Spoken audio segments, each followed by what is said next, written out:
Good morning, people. So I'm sorry, guys. I'm late. I'm late.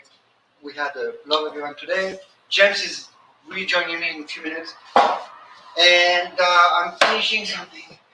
How you guys doing? Good. So James is coming right now. Jimbo, how are you, man? Hey, good. I excuse you in all the people, okay?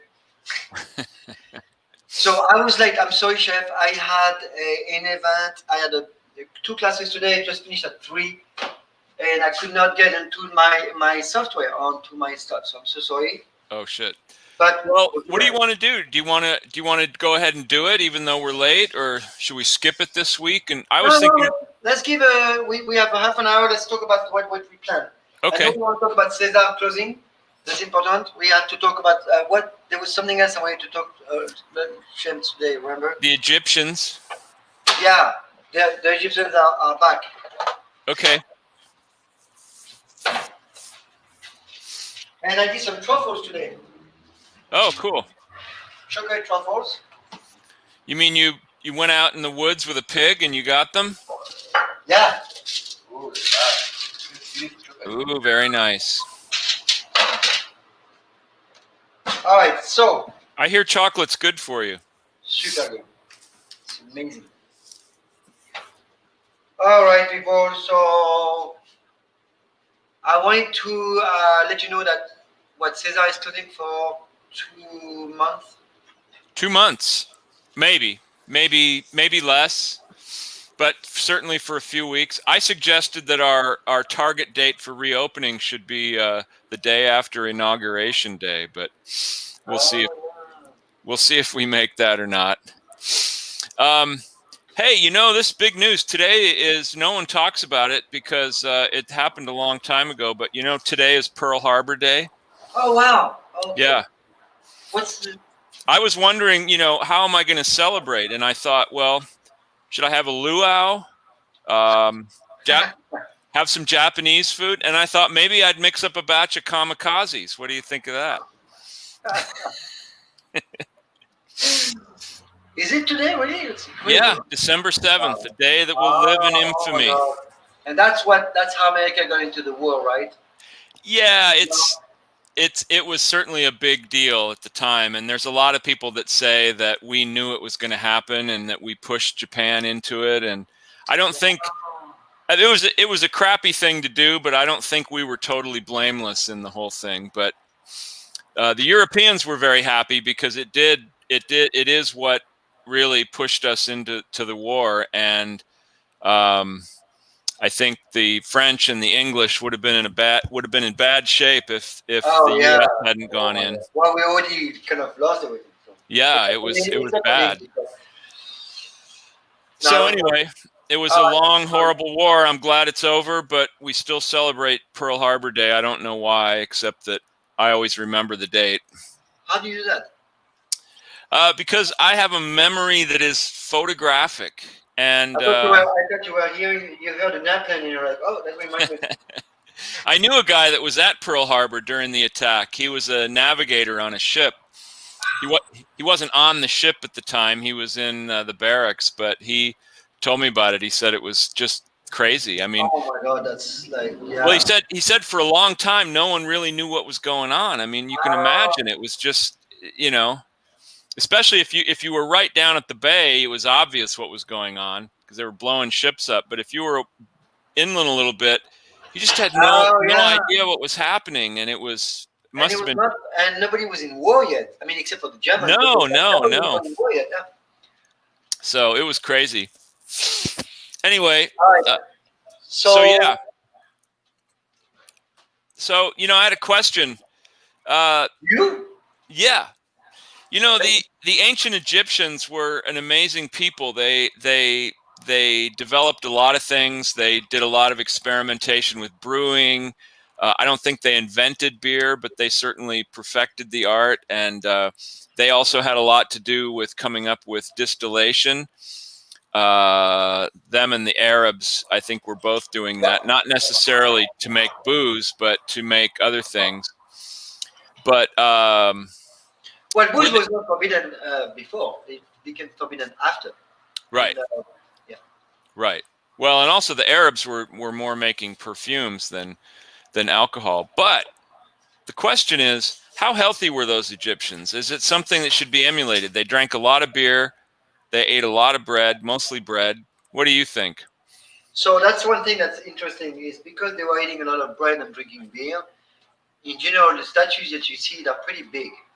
They're not Uh-huh. thin stuff. It's pretty big and stuff. And when you look at the remain of the dentals, it's a lot of cavities, So we can say that it looks like they were eating a lot of bread all the time. Yeah, Yeah. it So it's seems to be the main part of the diet, right? like a lot of cereals, a lot of food like this. So it's interesting because oh, let me put you over there. This is what I'm looking at. It's interesting because microbes are the people, not the people, the stuff that makes food available to us. Food Right. like milk, food like cereals, wheat, food like also keeping grapes, so making wine. The beer, and I know we talked about that before, but you have to understand that the water was not great in general. Right. Water is not like today where you can open a faucet and drink. For all the time, especially in the medieval time, the water was polluted with feces. So Right. it had to be fermented, not in Egypt. Egypt was cleaner, but still, the water was not purified. There was no system. So it's either the river, you still have to take care of that water. You just can't drink water like this. Right. So you have to understand that beer, wine, made, all these was actually that's your water. It was very light. A lot of time it was flavored with honey or spices, but Right. that's basically what it is, right? And they would And drink it all day long. yeah, but that beer is like we talked about, James. It's same as bread. Yeah. And you see the statues of Egyptian and they're very big. Even though you see those guys like this, they're not. They're all pretty big and fat, and it's kind of the way people are. So they thought it was normal, but actually this is not great. Obviously, Yeah. it's not the best diet. So am I saying something about diet? I'm not. I don't care. I'm not going to get into that on that. But you can actually tell that agriculture was not always great. It's certainly helped a lot as our evolution, but also on the other hand, it helps us bring cavity cancer, all kind of things like this that Yeah. happened starting with the Egyptians. And beer was made even before Gilgamesh. There's on the wall of the stone of Gilgamesh, you can see a beer recipe or something, right? Or bread recipe or beer recipe. Right. Right. So it's old. It's like what is that? Really old. 6,000 years old. I mean, Yeah. 6,000. Yeah. And What did now what did they someone say? Beer has been making people more attractive for 6,000 years. you know uh, this saying, James. What is that? Teach a man how to fish. Oh yeah. So give a fish or give a man a fish, he will eat for a day. Teach him how to fish, and he will drink beer all day. Right? That's the way That's it right.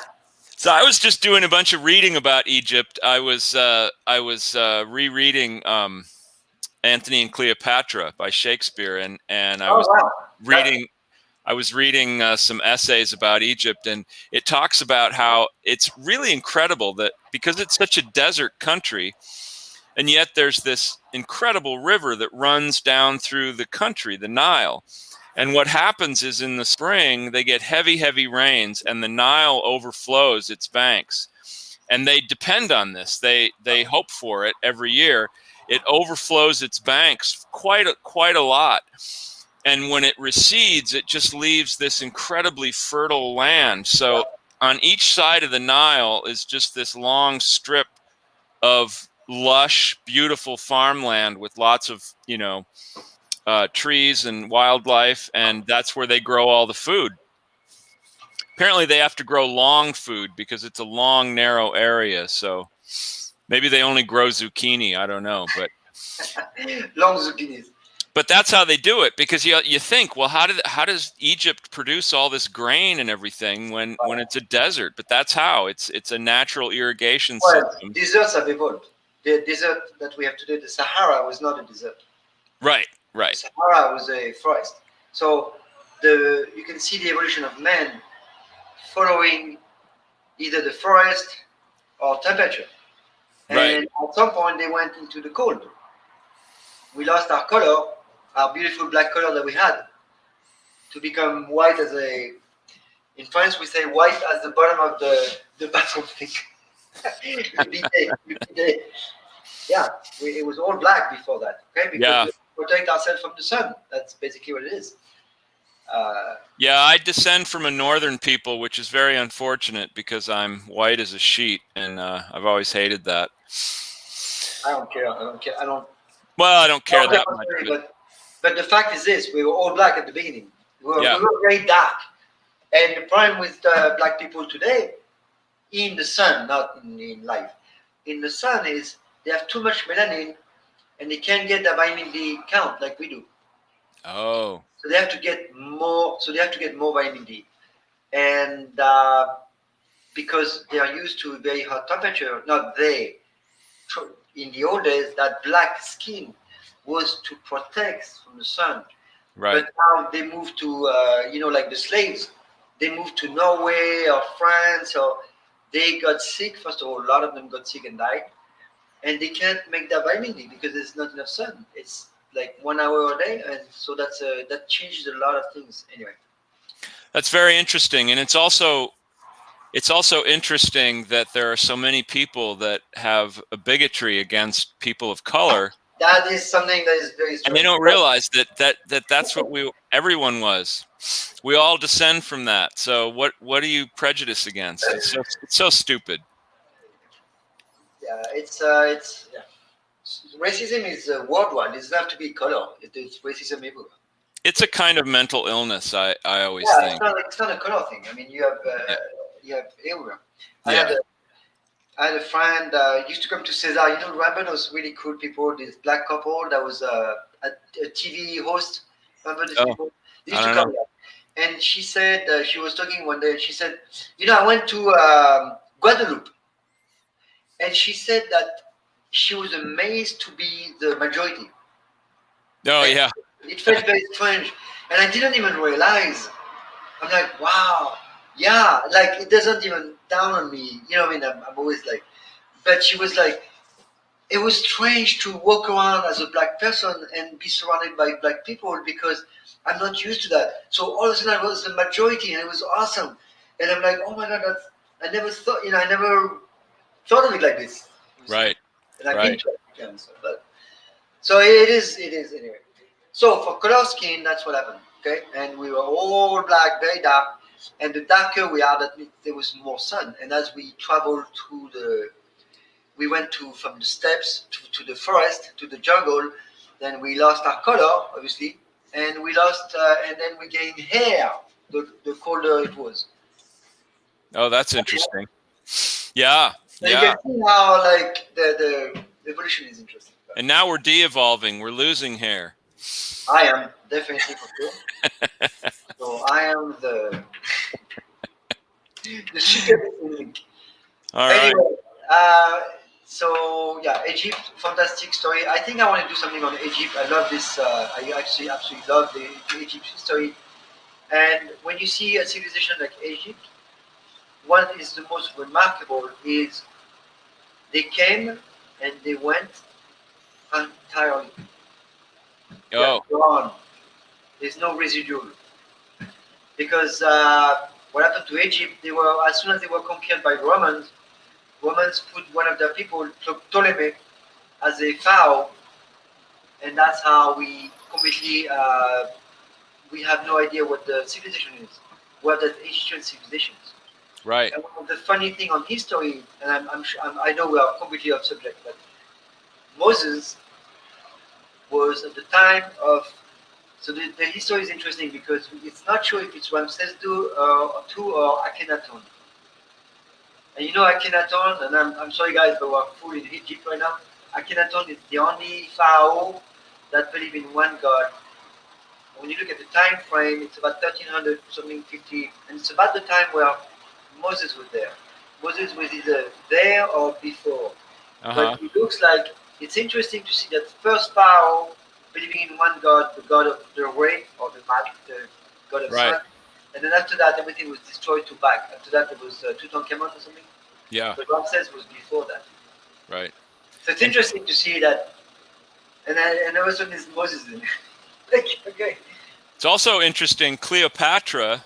I mean, there wasn't just one Cleopatra. The Cleopatra that was involved with Mark Antony and Caesar was one person, but she came from a whole line of queens also named Cleopatra, going back quite a ways. But they were originally from Greece, so they weren't even really Egyptian. They came from Greece, so they had a whole different culture that they brought there, and it's very interesting. History is The, fun. the Cleopatra that we know, she had the dad and the son, right? She what? She had the dad and the son. Yeah. Right.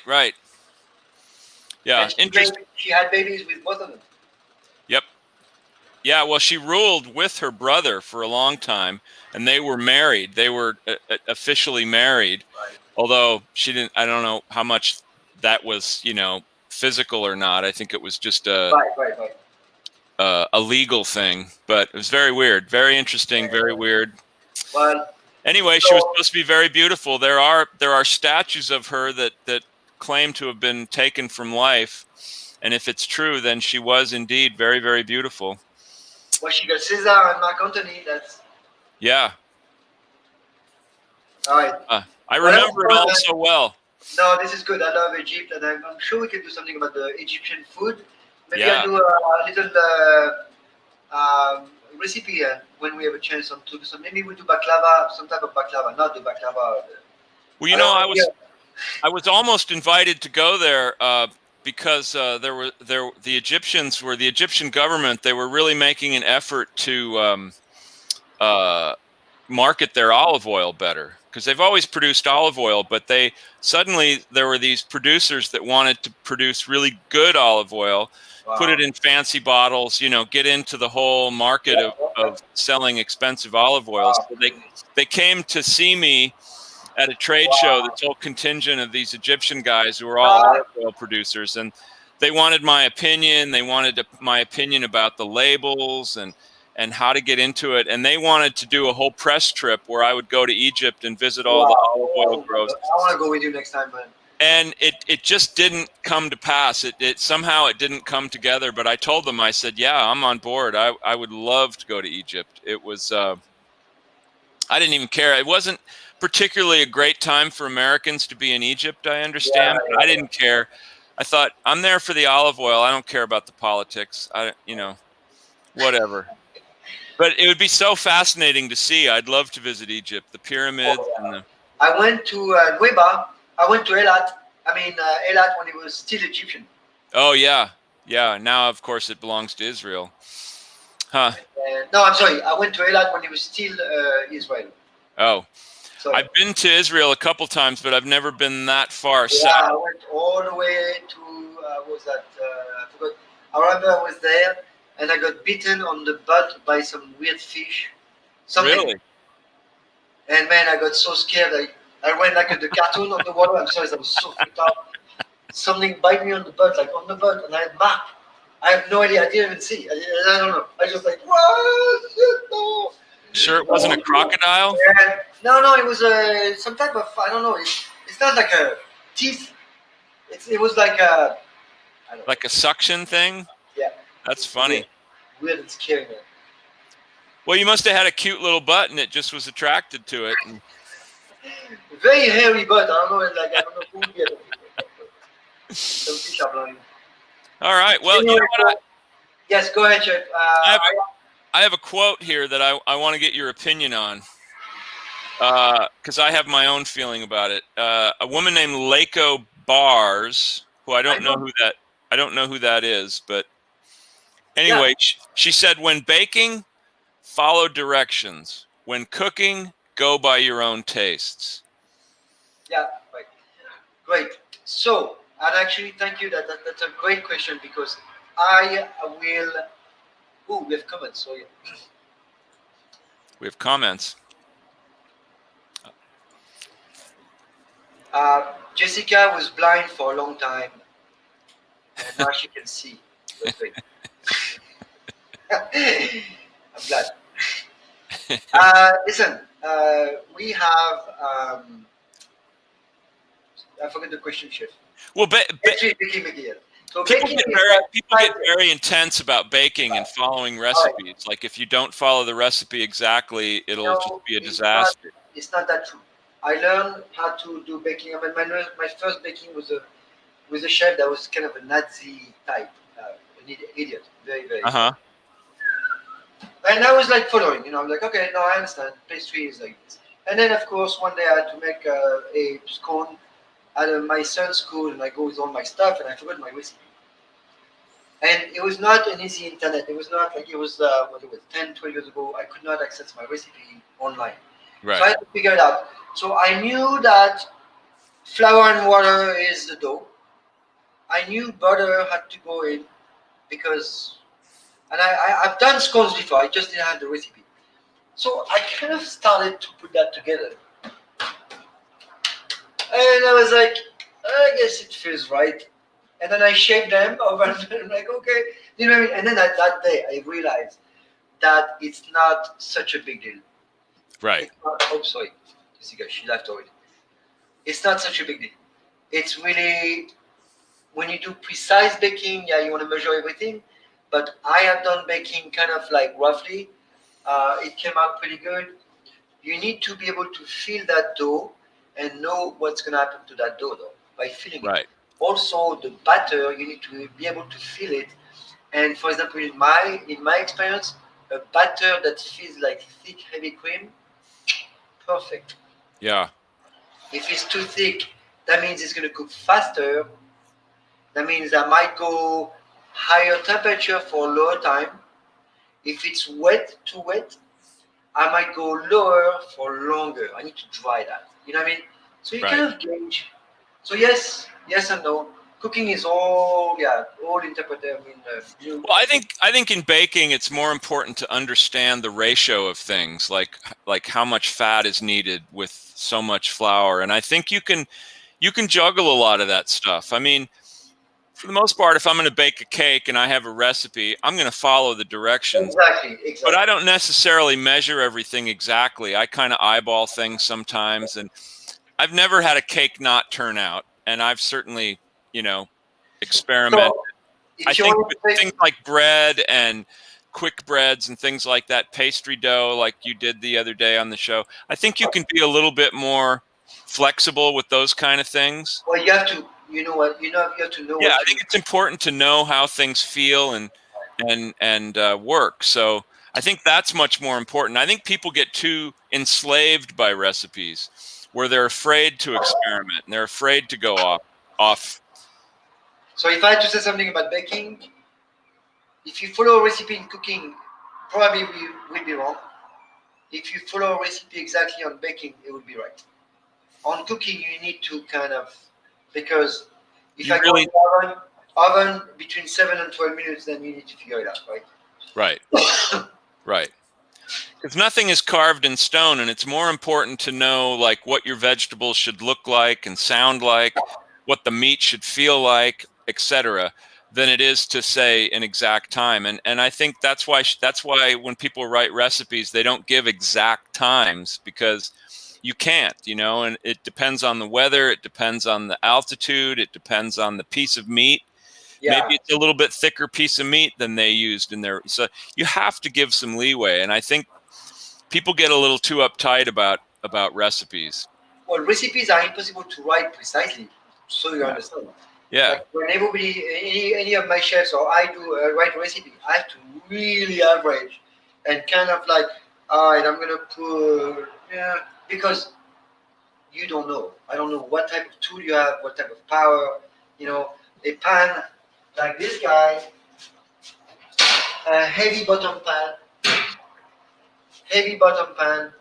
is gonna keep the temperature. I don't need that many temperature. I need lower temperature because this is a hot Right. pan. A Right. very light pan, I need more power. And I'm Right. hot spot, so I need to move my food more. You see what I Yeah. mean? So if I'm on a recipe, I don't know what you have. So you have to interpret the recipe, right? Right. When I wrote the recipes with Maggie for the Cesar cookbook, we really had to. We Oh gave yeah, general times like 25 to 30, but then we had to say, or this is what you're looking for. We had to yeah. give them an Right. idea of what it was going to look like so that they would know. Because if you can say cook it between 20 and 30 minutes, well, which is it, 20 or 30 minutes? So Yeah, no, that's you what need people to ask know me. what you're looking for. And some of the recipes, there were a couple recipes that it was about sound, like the padron peppers. When she cooks those, she goes more by the sound It's than always by about what it looks the like. when you So fry, it's the ear, only the ear, yeah, yeah, the loudness, only yeah. that, nothing else. You can't taste by looking. This is your ear because the oil doesn't look like anything. But if you listen to it, you can see. And it's called the oil is singing. Yeah. So are you saying that deaf people shouldn't try to deep fry foods? So that would be very difficult. So it would be easier for a blind person to cook, I think. Yeah. I think. Maybe you're right. No, because you can actually hear what's happening. Deaf, you're gonna have to go with your thermometer all the time, Yeah. or maybe by filling the pan. Yeah, you get burned a lot probably. We get burned a lot, anyways. Yeah. James, I have 5 more minutes. I'm so sorry, guys. Today is a little short, but We're I going to we're going have. to start doing a new 30-minute format, and we're going to be quicker and more to the point, and we're going to have guests sometimes not. We're going to do demos sometimes not, depending on what we're talking about. Because we have all these questions we can't get across to, and there's a lot Yeah, of good yeah. stuff. I We've want got to a talk lot about of questions to answer. I want to talk about the origin of the farmers market. We want to talk about all this cool stuff that how the all the guild, all the good stuff that people want to know now. Right? I even had other stuff to talk about today, but we're not going to have time, so we'll save it. But I've got some Sorry. little food history things. The history of food is great.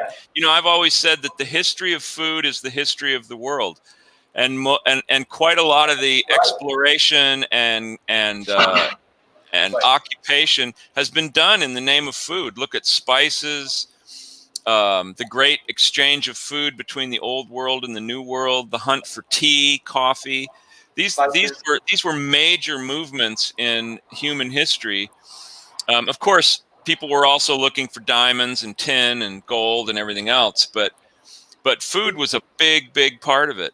And one of the first ones was spices. Spices and tea were two of the first big reasons for exploration. So here's a quote to end our day that I think is a good thing to remember in the times that we're living in right now, where there's disease around us and people are worried about their health.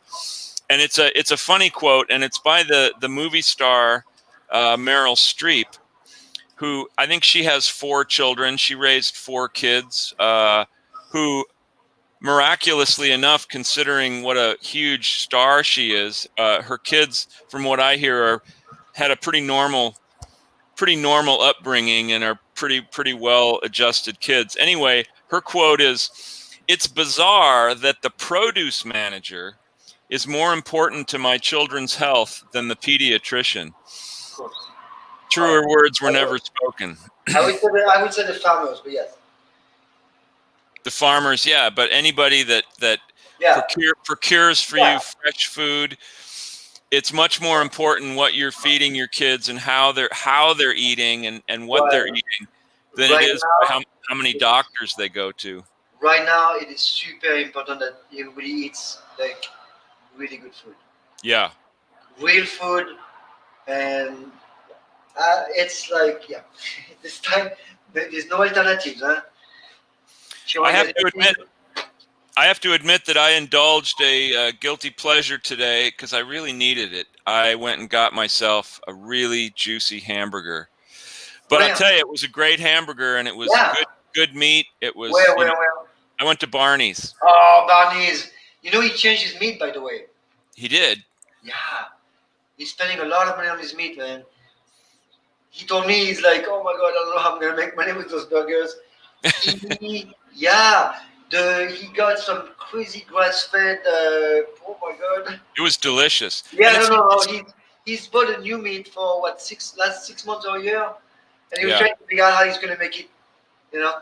Like, he needs volume. And I'm like, you know, guy, you just raise your price a little. But, you know, people need to eat good food, man. Don't worry. Well, I'll tell you, I don't remember what I paid for the burger. It wasn't cheap. It was certainly a hell of a lot more than a fast food burger. But I would have paid more. I would have paid more for that burger. It's a beautiful burger. It's really good. And their bun is so good. Speaking of cute buns, they have some cute buns. Thank you. All right, well, that's all the time we have today. Like I said, we're on a new format. And James, quicker, leaner. Thank you. I'm sorry we were late. I was going to say that will never happen again. I don't want to lie on TV because it's recorded and people can put it back in your face. Yes. There's already so many people that are doing that. I'm not going to do that. Yeah, we're not going to lie about anything. We're unapologetic, but we're here. We're going to be back Monday, and we'll have a new show, and we'll have a lot of great things to talk about. So join us. Everyone, be well, be safe. Don't be afraid of your kitchens. Be afraid of us. Yeah. Goodbye, people. Thank you, James. Thank you. Be afraid of that one. What? He went that away.